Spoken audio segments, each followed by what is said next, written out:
J'arrive bien de s'y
La tombe devant laquelle nous sommes réunis est à la fois le tombeau d'un soldat dont nul ne connaît le nom et le cénotaphe de tous ses compagnons d'armes, d'hier et d'aujourd'hui, morts pour la France au champ d'honneur. Elle a été conçue pour nous souvenir du sacrifice immense que l'armée française a consenti durant la Première Guerre mondiale pour défendre la France. Les quelques 1 400 000 soldats tués au combat constituèrent le prix à payer pour défendre chaque arpent de terre de notre pays et parvenir ainsi à la victoire. À ces morts, il faut ajouter tous ceux de la Seconde Guerre mondiale. Mais si l'œuvre de mémoire est indispensable, elle n'est pas suffisante car il nous faut aussi chercher à comprendre le sens de ces sacrifices inouïs et incompréhensibles à notre regard d'homme contemporain.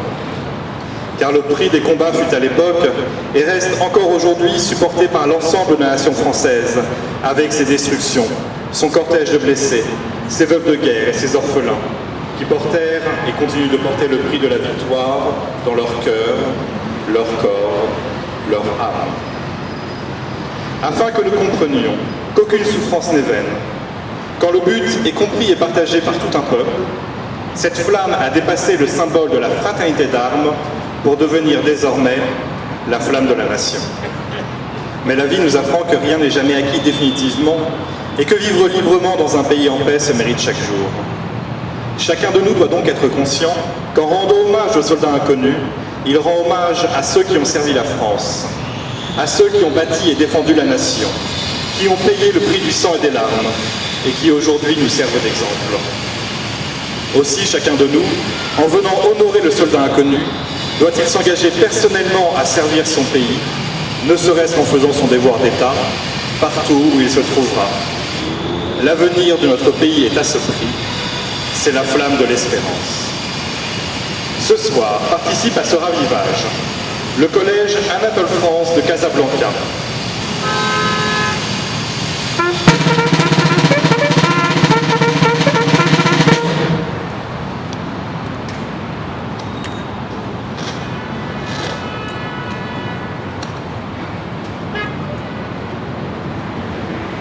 Dépôt de fleurs par les enfants du collège Anatole France de Casablanca.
drapeau de la flamme seulement. Regarde bien, ça garde, tambours éclairons. À mon commandement. À droite, droite, direction de Québec. Mesdames, Messieurs, la cérémonie du ravivage de la flamme sous l'arc de triomphe, flamme de la nation, est maintenant terminée. Nous allons vous inviter à libérer la dalle sacrée et vous remercions de votre participation ce soir. Bien évidemment, si vous souhaitez faire quelques photos autour de la tombe du soldat inconnu auparavant, vous êtes les bienvenus.